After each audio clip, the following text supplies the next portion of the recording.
much. What questions do I have? What did you do? I'm gonna ask you about so, this is Nafissath. She's from Benin. And when did you come here? I came here in 2014. 2014. And she's been swimming at the Phoenix Center of Excellence. So basically, I got diagnosed with asthma. She got diagnosed with asthma. And my dad was like, you know what, let's just send her to the pool and like make her do a few laps. Apparently that could help. So right after that, I was like, it was kind of like a routine for me. Every weekend I wanted to keep going. And my dad was like, okay, you should find her a personal trainer. And after that, he will, help her out. So he was also working with like the federation. So then when there was one competition, he was like, oh, let's put her in and see how that goes. So I was like 8 by then. And I did my first competition and I enjoyed it. It was fun to like mix up with different nationalities. And this is all in Benin? And no, that's in Ghana. Oh, that's in Ghana. Yeah, I okay. did not grow up in Benin. I grew up in Ghana. Okay. That's how I speak English actually. Oh. Benin is a French-speaking country. Yeah. And so when I started, I actually liked it and I told my dad, I want to keep doing this.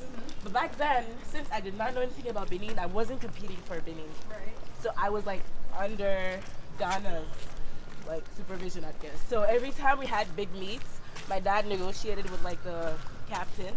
And then every time they were traveling, like my first international meet was in Germany, but I didn't swim for Benin, I swam for Ghana. Okay. So it's like kind of complicated. Right. Then there was this one time, there was a competition here in Senegal, and then Benin team came, and they were like here. And they were like, wait, who's this girl? Where's she from? And my dad was, oh, she's from Benin. And they were like, oh, why doesn't she swim for our team? Right. And then my dad was like, oh, no, we didn't know about any Benin team. She's been swimming in Senegal for so long. And they were like, oh my God, there's a World Championships in 2017. She should participate. And that was my first ever World Champs. It was in Hungary. And then I participated, did like the Benin record, and then they were like, yeah, we need you on the team. So yeah, that was it. Got it.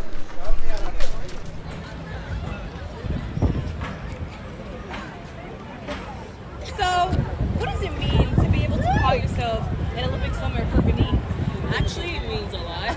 It means actually more than I can explain and express, because since I was a child watching the Olympics and I'm like, will I ever be there one day? And getting an email from the federation like, you got chosen and like we're gonna support you through all of this. My parents and everything. It made me happy and proud as well to represent my country and to be able, and for my family to be able to say that we have at least one Olympian, and hopefully my sister follows through as well. Hopefully, fingers crossed.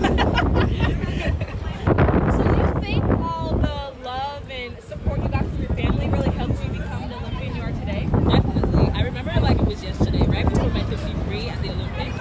I received so many encouragement and messages like from different parts of the world, my family, friends.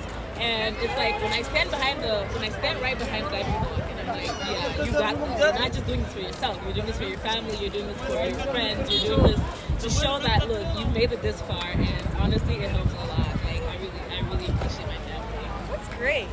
So you've trained almost worldwide, countries in Europe, Asia, and Africa. How was that like, going to different meets and seeing the different quality of equipment there? What was that like? Well, then that's when I realized that those other continents invest more in swimming than us here in Africa. Because if I give an example of here in Senegal, like we have a lot of swimmers like that are potentially really good.